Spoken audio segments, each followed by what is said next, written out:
Abra sua Bíblia em 1 João capítulo 2. Foi-me dada uma grande responsabilidade nesse congresso, que é de falar para aqueles que um dia já caminharam no fogo de Deus, já viveram experiências com Deus, já profetizaram, já falaram em línguas, já foram batizados nas águas, no Espírito, já exerceram ministérios, possuem chamados, possuem dons e talentos na presença de Deus, mas que por algum motivo abandonaram este ônibus. E eu não sei como está o seu coração hoje. Eu sempre tenho como base para minha vida pessoal de termômetro de fé, termômetro de espiritualidade, isso para mim, e termômetro de se a coisa está boa para mim ou se está ruim. Eu sempre olho para o meu primeiro amor. Sempre eu olho para trás e eu me comparo com aquele homem. E quanto mais distante daquele homem eu me sinto, mais em risco eu me sinto. É por isso que o Senhor, quando Ele escreveu cartas às igrejas, Ele disse para uma das igrejas: volta ao primeiro amor e pratica as primeiras obras. Ele não mandou a igreja praticar o primeiro amor. Ele mandou a igreja praticar as primeiras obras. Mas então por que Ele falou do primeiro amor? Ele falou o seguinte: se vocês voltarem a sentir as coisas que vocês sentiam, vocês vão praticar aquilo que vocês faziam. É por isso que ele diz: volta ao primeiro amor e pratica as primeiras obras. Diga isso para o seu irmão: volta ao primeiro amor e pratica as primeiras obras. Olha que tremendo isso.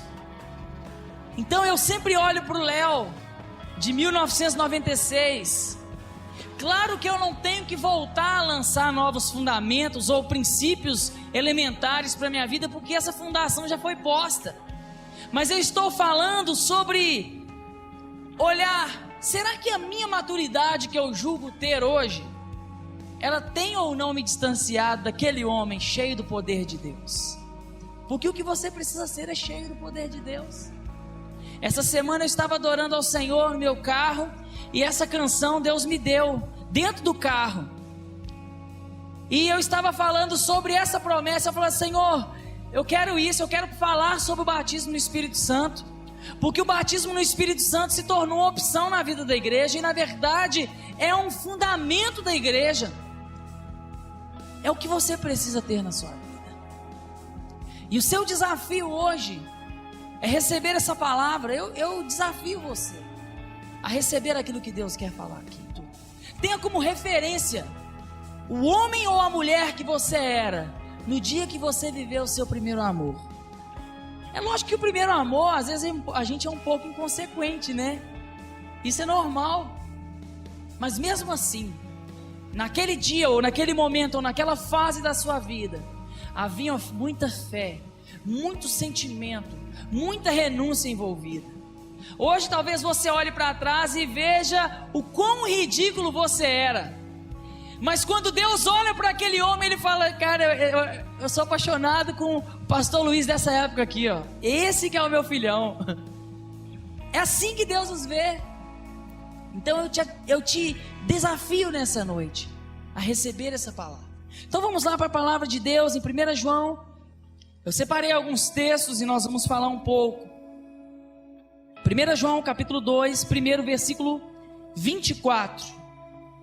Amém? Todos encontraram? Vamos lá então. Portanto, permaneça em vós o que desde o princípio ouvistes.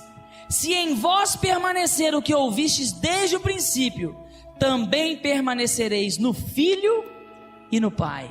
Olha que tremendo. Portanto, permaneça em vós o que desde o princípio ouvistes. Se em vós permanecer o que desde o princípio ouvistes, também permanecereis no Filho e no Pai. Com a sua Bíblia aberta no mesmo capítulo, vamos para o versículo 6 do capítulo 2. 1 João 2, versículo 6. Quem afirma estar nele, também deve andar como ele andou. Olha só. Quem afirma estar nele, também deve andar como ele andou. Agora vamos para um outro. No versículo 14, que é o que todo mundo prega para jovens, sempre usa este texto, né? Vamos lá, no versículo 14. Crianças, eu vos escrevi porque conheceis o Pai. Pai, eu vos escrevi porque conheceis aquele que é desde o princípio. Jovens, eu vos escrevi porque sois fortes e a palavra de Deus permanece em vós e já venceste o maligno. Eu quero falar nessa noite sobre o desafio de entrar em uma jornada com Deus e permanecer nessa jornada. O livro de Salmos, o salmista nos diz algo interessante. Quem subirá ao monte do Senhor? E quem permanecerá no seu santo lugar? Ele faz duas perguntas distintas. Dentro da igreja do Senhor, nós temos esses dois grupos de pessoas, porque o terceiro nem sobe ao monte. O primeiro grupo é aquele que sobe. O segundo grupo é aquele que não apenas sobe, mas é aquele que permanece. Para muitos aqui nessa noite, o desafio ainda é subir. O desafio ainda é caminhar com Deus. É tomar uma decisão de caminhar com o Senhor. Para outros, o desafio, e para mim, hoje eu considero que o grande desafio é permanecer constante nessa caminhada. Hoje é o grande desafio da igreja do Senhor. Por que é que muitos de nós deixamos de ser aqueles homens do primeiro amor? Por que é que muitos de nós deixamos de ser aquelas pessoas das primeiras obras? Daquela sede, daquela renúncia, daquele sacrifício, daquele compromisso, daquele envolvimento com Deus, com as coisas de Deus, da maneira como nós servíamos a igreja, da maneira como nós servíamos as pessoas, da maneira como nós buscávamos o poder de Deus. Isso tem acontecido dentro da igreja. Por que é que nós temos chegado nesse estágio? De não ser constantes com Deus, de não permanecer mais na presença de Deus. E eu queria falar nessa noite sobre a permanência e a eficácia da palavra nas nossas vidas. Isso precisa acontecer na sua vida. A palavra precisa permanecer em você. O primeiro texto que nós lemos aqui diz que se permanecer em nós o que desde o princípio ouvimos, se em nós permanecer o que ouvimos desde o princípio, também permaneceremos no Pai e no Filho. Aquele homem lá atrás que fazia grandes obras, que era cheio do poder de Deus, que era cheio da palavra de Deus, que era cheio do Espírito Santo de Deus, que era extremamente comprometido com as coisas de Deus. A palavra de Deus permanecia nele. Ela não era uma opção. Ela não era um livro de consultas para que esse homem julgasse se ele abraçaria ou não. A palavra era determinante na vida dele. E foi isso que nós lemos aqui no versículo 14. Jovens, eu vos escolhi porque sois fortes, e a palavra permanece em vós, e tendes vencido o maligno. Sabe por que nós temos vencido o maligno? Porque a palavra permanece em nós. Mas muitas vezes nós não vencemos o maligno porque a palavra não está em nós, e pelo fato da palavra não ter eficácia em nós não temos eficácia contra o pecado. Se a palavra de Deus permanece em você, você tem argumentos para tomar uma decisão sobre a fornicação. Se a palavra de Deus permanece em você, você tem argumentos para tomar uma decisão sobre ser ou não ser fiel na sua vida financeira. Se a palavra de Deus permanece em você, você tem argumentos contra as propostas do mundo e as propostas de Satanás. Quais foram os argumentos de Jesus na provação do deserto? Foi o jogo de cintura de Jesus? Foi a eloquência de Jesus? Foi a maldade no coração? Jesus tem uma maldade no coração que ele sabe responder o diabo. Não, foi a palavra de Deus. A palavra de Deus estava em Jesus e ele tinha argumento contra as propostas de Satanás. É isso que fazia de nós aquele homem. E o seu desafio hoje é voltar a ser aquele homem e aquela mulher, cheios da palavra de Deus. Mas ser cheio da palavra de Deus não é ser cheio de argumentos. Eu falei aqui sobre argumento. Ser cheio da palavra de Deus é ser mudado diariamente. Hoje eu conheço muitas pessoas, é o irmão chave bíblica. Ele tem sempre uma chave bíblica para questionar alguma coisa que está sendo falado ou pregado. E muitas dessas chaves não são a revelação, ele ouviu de alguém falando. E é o que mais acontece dentro de igreja hoje. Romanos capítulo 12, vamos abrir as nossas Bíblias em Romanos capítulo 12, versículo 2. Olha só, Romanos capítulo 12, versículo 2. E não vos amoldeis ao esquema desse mundo, mas sede transformados pela renovação da vossa mente, para que experimenteis qual seja a boa, agradável e perfeita vontade de Deus. Na sua Bíblia deve dizer, não vos conformeis com esse mundo. A minha fala não amoldar. Eu entendo isso, sabe? É tomar os moldes desse mundo, é parecer-se com o mundo. Então aqui, a palavra do Senhor nos fala que nós não devemos nos conformar com esse mundo, mas transformar-nos pela renovação que a nossa mente recebeu. Quem é que renovou a sua mente? A palavra de Deus. E sabe o que essa palavra precisa fazer com você? Ela precisa transformar a sua vida diante das coisas deste mundo, diante do esquema desse mundo.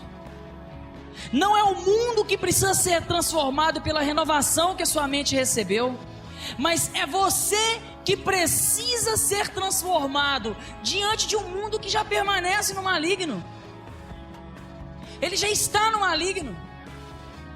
Então a palavra de Deus em você não é para te dar argumentos que te isentem de outras palavras. Hoje quem não consegue parar de mentir, tem argumento para mentir na Bíblia. Sansão mentiu para Dalila. No dia que ele contou a verdade, foi o dia que ele pecou. Enquanto ele estava mentindo, ele estava certo. Moisés, já pensou nisso? Já percebeu que muitas vezes nós buscamos na palavra de Deus palavras que sustentem as falhas do nosso caráter, palavras que sustentem as deficiências da nossa fé? É por isso que se você for numa livraria evangélica hoje, você vai encontrar livro que te dá N possibilidades. Se dizima, não dizima, 5%, 10%, 1%. Você tem que dar para o pastor, você tem que dar para fulano, para o ciclano. O que é da palavra de Deus que tem permanecido na sua vida? Aqui nós lemos o capítulo de 1 João, que se nós afirmamos estar nele, também devemos andar como ele andou. E sabe como ele andou? Jesus andou na palavra. Foi assim que Jesus andou. Não é o que diz a palavra de Deus? A tua palavra é luz para o meu caminho e é lâmpada para os meus pés. Será que você tem andado na palavra? Eu quero te dizer nessa noite que você não voltará a ser aquele homem recebendo um toque de Deus apenas. O toque de Deus te fará subir. O toque de Deus te fará talvez tomar uma decisão de viver uma vida novamente com Deus. O Espírito Santo, aí você vai chorar, você vai falar em línguas.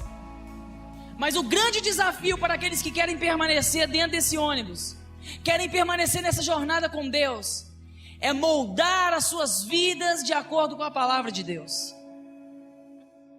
É moldar o seu caráter de acordo com a palavra de Deus. É decidir segundo a palavra de Deus. É fazer escolhas segundo a palavra de Deus. Quantos de nós hoje temos praticado algumas coisas que nós condenávamos que era pecado? Mas sabe de uma coisa? Você não aguentou. E hoje você encontrou na Bíblia argumentos para praticar aquilo que você condenava como pecado. E sabe o que o apóstolo Paulo diz? Bem-aventurado aquele que não se condena naquilo que aprova. Muitas vezes nós determinamos algumas métricas para o nosso coração do que é e o que não é pecado. E nós de repente começamos a praticar aquilo. Ah, não tem nada a ver fazer isso. A igreja é muito fechada ainda. Hoje a gente vê, o pastor falava sobre isso há um tempo atrás, sobre Facebook, Twitter. E às vezes a gente vê alguns cristãos escrevendo tanta besteira. Homens que querem ser cheios de Deus. Homens que às vezes você vê ele no altar ali e depois você vê ele no Facebook lá postando um monte de besteira e de pornografia. E o mundo está entrando dentro da igreja e nós não percebemos isso. Porque a palavra de Deus perdeu o peso no coração dos homens. A palavra de Deus deixou de ser influente no coração das pessoas. E esse é um desafio para você. Assumir um compromisso com a palavra de Deus. Acreditar na palavra nos faz ficar no ônibus. Acreditar na palavra de Deus nos faz permanecer em Deus, querido. Porque quando a coisa não anda de acordo com aquilo que você espera, você olha para a palavra de Deus e você decide ficar mais um pouquinho dentro desse ônibus. Quando as pessoas começam a desistir, quando as pessoas começam a desanimar da fé, você olha para a palavra de Deus e você decide permanecer crendo. É um desafio, querido, quando a multidão está nadando contra a palavra de Deus. É um desafio você entrar num culto e falar em línguas quando ninguém fala em línguas. É um desafio você permanecer jejuando quando as pessoas não consideram que o jejum produz algo. É um desafio você permanecer virgem quando hoje os jovens aí, adolescentes de 12, de 11, talvez eles estão até mais novos, já falam sobre perder a virgindade naturalmente. É um desafio não violar o corpo do seu parceiro, do seu namoro, seu namorado e sua namorada, quando todas as pessoas fazem isso hoje naturalmente. Mas se você escolhe a palavra de Deus, mas se você determina na sua vida que você vai permanecer na palavra, eu permaneço na palavra, eu não permaneço nos esquemas do mundo, porque senão daqui a pouco está todo mundo fumando capim, eu vou fumar também. Você decide e você permanece na palavra. E talvez essa é a resposta para você, para os seus questionamentos de por que eu esfriei, por que eu desanimei, por que todo aquele fogo dentro do meu coração apagou, por que todas as minhas perspectivas. Eu queria ser um ministro de Deus, eu queria gravar um CD, eu queria ser um pregador da palavra, eu queria ser um profeta de Deus, eu tinha um sonho de ser um missionário, uma missionária.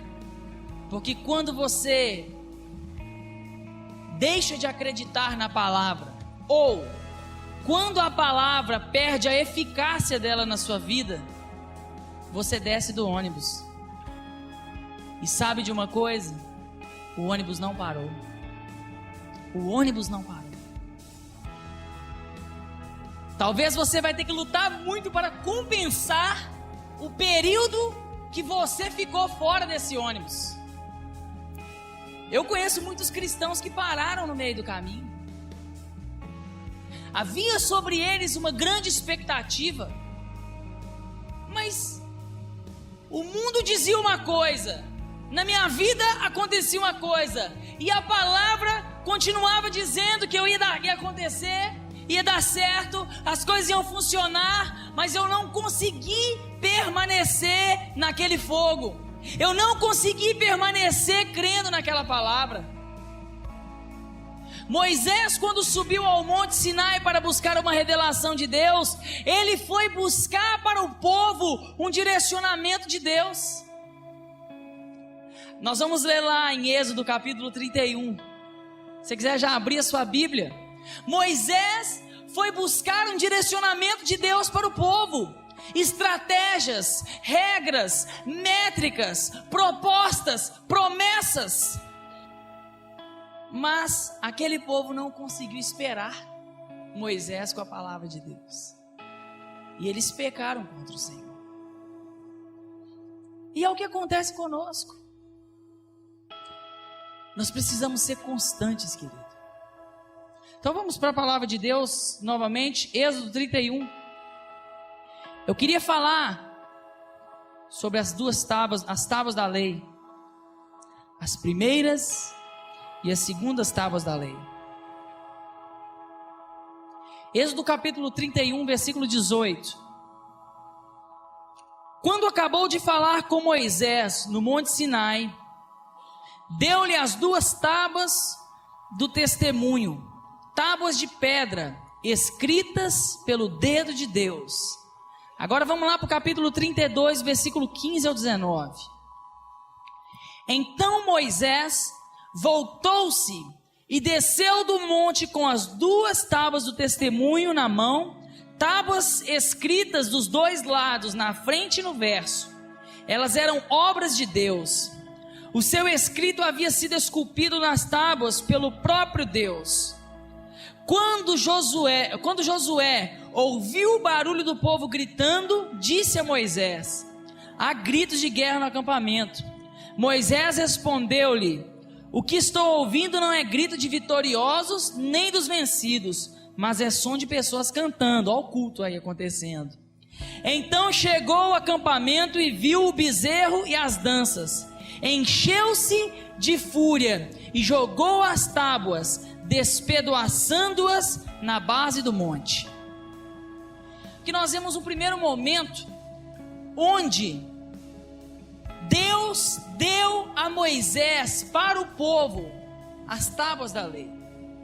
Se você for ver em Êxodo 32, Deus ele deu N palavras para Moisés. Diz a palavra de Deus que Moisés subiu e ele ficou 40 dias e 40 noites no monte, envolvido da glória de Deus, da nuvem de Deus, recebendo palavras de Deus, recebendo orientações para o povo que iriam determinar o destino daquela nação. Porque Deus ele tem regras. Uma sociedade ela precisa ser regida por regras. Com Deus não é diferente. E Deus deu todas aquelas palavras para Moisés e falou: Moisés, leva essas palavras para o povo. Só que de repente Deus vira para Moisés e falou assim: Moisés, desce, porque o povo está pecando contra mim. Nós estamos aqui gastando um tempo para elaborar alguma coisa para eles. Nós estamos dando palavras para que eles permaneçam nelas. E se eles permanecerem nessas palavras, eles serão meu povo e eu serei o Deus deles. Só que eles estão pecando contra mim lá embaixo, idolatrando um bezerro de ouro. E diz a palavra do Senhor que Moisés desceu, e quando ele se deparou com aquele povo, naquela idolatria e naquele culto, a Bíblia fala que eles estavam dançando diante do bezerro. Imagina, que cena linda. povo dançando diante de uma imagem. Moisés, ele ficou tão irado que ele jogou as tábuas e quebrou elas. Mas aí, quando o Senhor vira para Moisés e começa a dizer que ele vai ferir o povo, Moisés, sai do meio desse povo que eu vou matar este povo. Moisés começa a interceder por aquele povo e pedir: Deus, tem misericórdia deles, dá uma chance para eles. Lá no Egito eles vão falar que o Senhor não é Deus. Lá no Egito eles vão falar que o Senhor tirou eles do Egito para morrer no deserto. E diz a Bíblia que Deus se arrependeu do mal que intentou fazer contra o povo. E Deus deu uma ordem para Moisés. Vamos abrir aqui então no Êxodo ainda, no capítulo 34. Depois que Moisés, no 33, suplica, pede Deus misericórdia e pede Deus para ver a glória dele. No capítulo 34, no versículo 1, olha só o que Deus disse para Moisés.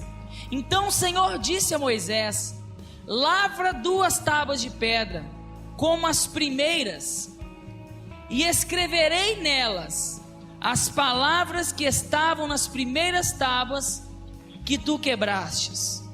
Agora vamos pular lá para o versículo 27, do mesmo capítulo.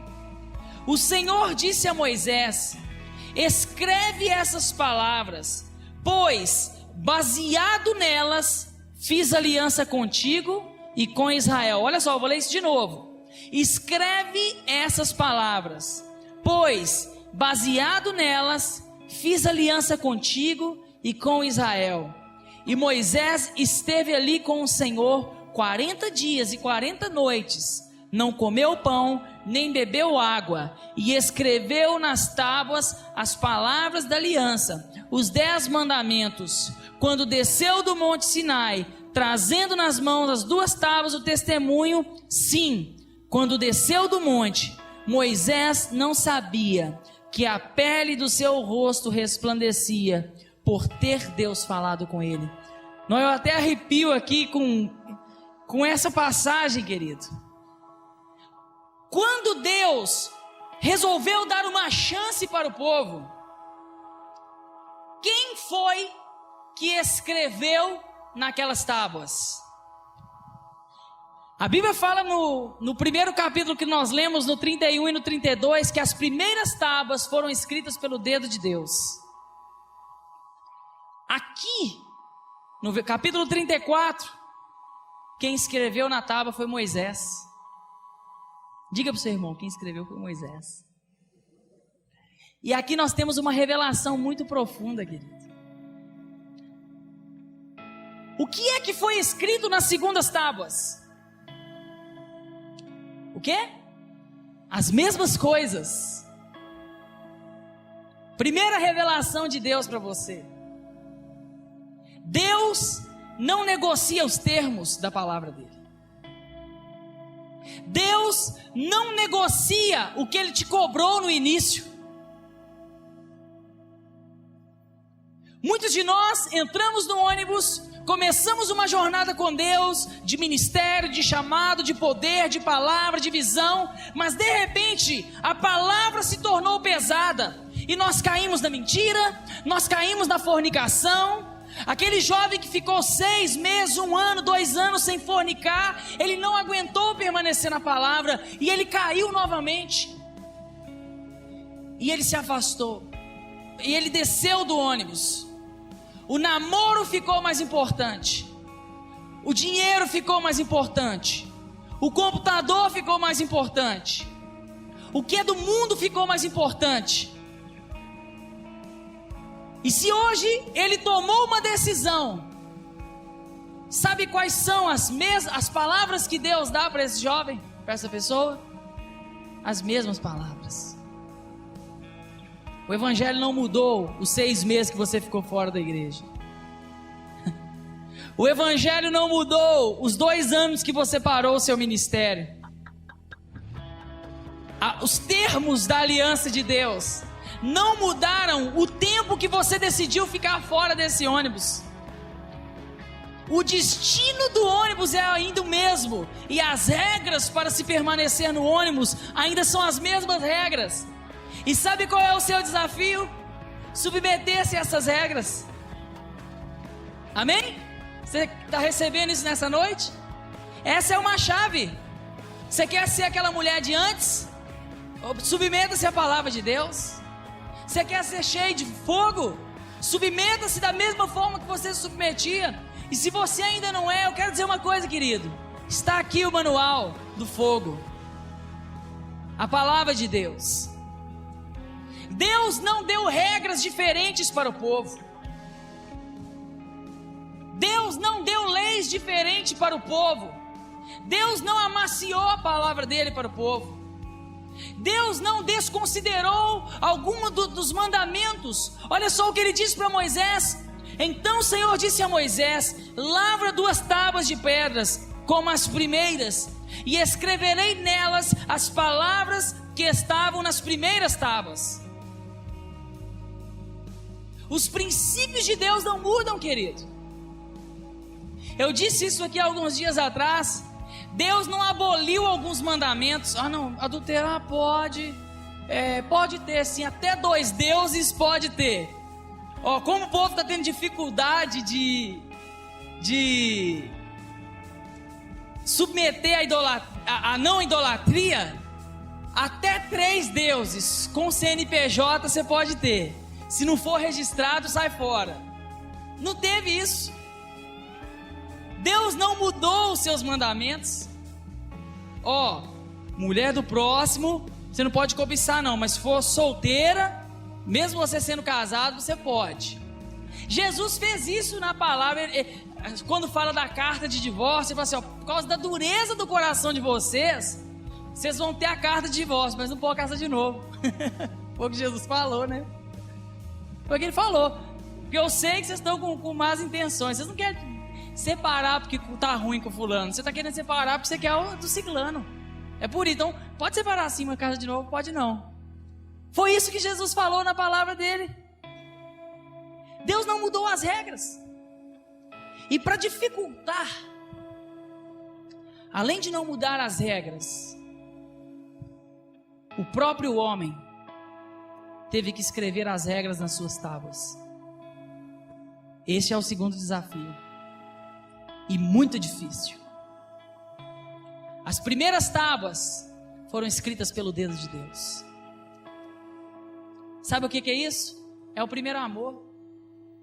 Você estava cheio do fogo de Deus, querido. Você não conhecia nada da palavra. Irmãos, quando eu vivi o meu primeiro amor, eu não conhecia nada da palavra. Nada. Mas eu queria ser aquele homem de novo. Eu arriscaria, porque aquele cara era uma bênção. Eu não sabia nada. Eu me lembro que um dia eu fui chamado para pregar na igreja, e eu estava meio empolgado, e eu disse, eu me lembro que isso foi em 1998, 99, e eu preguei e falei assim: irmãos, porque de 1000 passarás e a 2000 não chegarás. Estava prestes a chegar o ano 2000, e quem disse isso foi Nostradamus. Não tinha na Bíblia. Eu não conhecia nada da palavra, mas eu estava tão eloquente que acho que Deus até acrescentou. Não, põe mais uma linha aí, João. Mas sabe por quê, querido? Eu não conhecia a palavra de Deus, mas pelo Espírito, pela comunhão, pela renúncia que eu estava vivendo, pelo sacrifício que eu estava pagando, as leis de Deus estavam sendo escritas no meu coração pelo dedo de Deus. Quem aqui está me entendendo, levanta a mão e fala um amém. Amém? Olha só, as coisas estavam acontecendo na sua vida naturalmente. Alguém tinha que te obrigar a fazer um jejum de 40 dias? Tinha que ter no cronograma da igreja para você conseguir? Não, porque as leis de Deus estavam sendo gravadas pelo próprio Deus no seu coração. E aí Deus deu uma nova oportunidade para o povo e para Moisés. Mas naquele momento, o próprio homem precisaria gravar as leis. Isso você consegue compreender também? Amém? Está me entendendo? Você precisa, querido, começar a escrever as leis de Deus na tábua do seu coração. E você vai que determinar o que você vai escrever aí. Deus já te falou algo. Eu não mudei as regras. Deus já te disse algo aqui hoje. Eu não mudei os meus princípios. Eu não abro mão disso. Porque se eu mudar as minhas regras, eu vou ser um Deus frouxo. Um Deus vulnerável. Você precisa decidir que tipo de regra vai ser escrita no seu coração agora. Que tipo de lei vai ser gravada no seu coração. Você precisa tomar uma decisão nessa noite. Eu não sei porque que você desceu do ônibus. Eu não sei porque você abandonou o seu chamado. E eu não estou aqui para condenar você. Eu não estou aqui para julgar você. Estou aqui porque nós puxamos a cordinha do ônibus, o motorista parou e as portas estão abertas para que você entre nesse ônibus. E o que nós estamos fazendo aqui é dando um sinal para que você tenha a oportunidade de entrar novamente. Já te adianto, as regras não mudaram, a palavra não mudou, o destino do ônibus não mudou. Talvez você vai pegar o ônibus um pouco mais apertado do que a primeira vez que você entrou. Quando você entrou não tinha tanta concorrência para profeta, né? Agora tem uns 4 profetas sentados no seu lugar. Querido, mas eu quero dizer uma coisa. Se você tem a marca de Deus, tem lugar para você nesse ônibus. Se você é um cara marcado pela palavra de Deus, tem lugar para você nesse ônibus, querido. Eu estou dentro desse negócio, eu não abro mão. E Deus está chamando você nessa noite para assumir um novo compromisso com Ele. E eu digo para você, querido, que por mais que a palavra de Deus pareça pesada, por mais que as regras de Deus pareçam ser regras duras e difíceis de ser vividas, na palavra de Deus, você também encontrará escape para todas as situações da sua vida. Amém? Amém? Jesus usou a palavra para combater uma tentação que veio com base na palavra. O diabo usou a palavra de Deus contra Jesus. Jesus usou a palavra de Deus a favor de Deus, ao favor dos objetivos de Deus. E nessa noite é o que você precisa entender. Muito do que Deus tem cobrado de você não é nada de fantástico. São compromissos simples. Ler a Bíblia. Eu vou te fazer algumas perguntas aqui. Não responda. Qual é a sua disciplina em ler a Bíblia? Qual é o seu ritmo de ler a Bíblia? Eu tenho certeza que tem pessoas aqui nessa noite que só escutam a palavra de Deus quando passa do SBT para a Globo, vê o R.R. Soares pregando, mas rapidamente. Às vezes pega na hora do louvor ou da oferta. É o tempo do controle mudar. Eu tenho certeza. Eu tenho certeza que tem pessoas aqui nessa noite que só leem a Bíblia quando alguém aqui em cima manda abrir. E talvez tenham pessoas aqui que nem assim conseguem ler a Bíblia. Querido, a Bíblia é o seu manual de fé. Ela que diz o que você pode e o que você não pode. Deus, Ele tem uma aliança com você naquilo que Ele escreveu para você. Olha só o que o Senhor disse para Moisés no versículo 27 aqui do capítulo 34. O Senhor disse a Moisés nas segundas tábuas: escreve essas palavras, pois baseado nelas fiz aliança contigo e com Israel. Olha só, escreve essas palavras, pois baseado nelas fiz aliança contigo e com Israel. Deus tem uma aliança com você. O que essa aliança diz? Talvez você não sabe porque você não lê a Bíblia.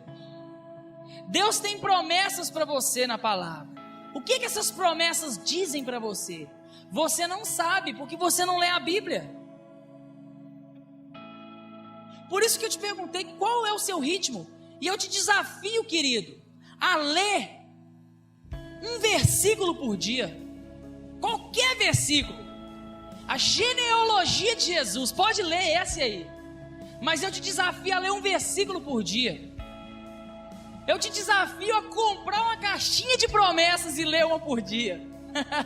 Eu vou te desafiar mais aqui ainda agora. Porque isso vai garantir, mesmo que caixinha de promessa é um negócio meio comprado, né? Porque não tem nenhuma caixinha de exortação, de puxão de orelha. Então é uma revelação comprada. Caixinha de promessas. Você não acha, não? Eu acho. Ah, não, porque você só vai ler bênção. Talvez você está precisando de uma varada e você vai ler uma bênção para você. Então eu te desafio a isso, porque pelo menos você vai me garantir que um versículo você está lendo por dia. Qual é o seu ritmo de oração? Esses dias eu disse, eu não sei se foi aqui ou foi em outro lugar que eu ministrei, ora 5 minutos por dia, irmão. Eu não vou nem te desafiar a orar 1 hora por dia, não. 5 minutos. Senhor, nosso Deus, nosso Pai, abençoa esse alimento, abençoa meu filho, meu dinheiro. Ora, o que você sentir no seu coração? Mas ora 5 minutos por dia. Se for no carro, arruma um lugar de adoração. Qual é o seu ritmo de fé? As regras não mudaram. E se você não mudar na sua vida as regras que estão conduzindo a sua vida, você vai ficar no ponto o resto da sua vida. E é muito ruim ficar no ponto, querido. E a igreja está chegando num momento em que decisões precisarão ser tomadas. Decisões muito sérias. E esse é o desafio de Deus para a sua vida. Se você permanecer no Senhor, para encerrar eu quero ler esse versículo. Está em João capítulo 15, versículos 7 e 8. Vamos encerrar com ele. Eu anotei algo aqui, enquanto você abre João 15.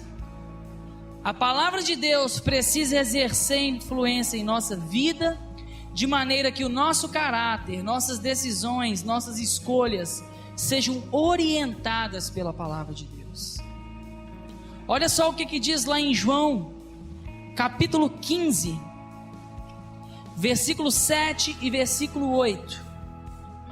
Se permanecerdes em mim, e as minhas palavras permanecerem em vós, pedi o que quiseres, e vos será concedido.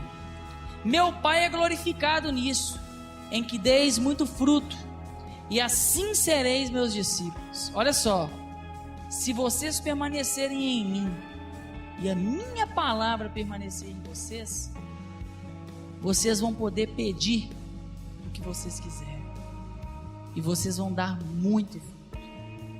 Esse é um desafio. Não há como permanecer no reino de Deus sem permanecer nas regras de Deus. Não há como permanecer dentro desse ônibus sem obedecer às regras que o motorista determinou. Ele é a autoridade máxima ali dentro daquele ônibus. Não há como permanecer no ônibus sem permanecer na palavra. E este é o desafio para você nesses próximos dias, é reassumir este compromisso com a palavra de Deus.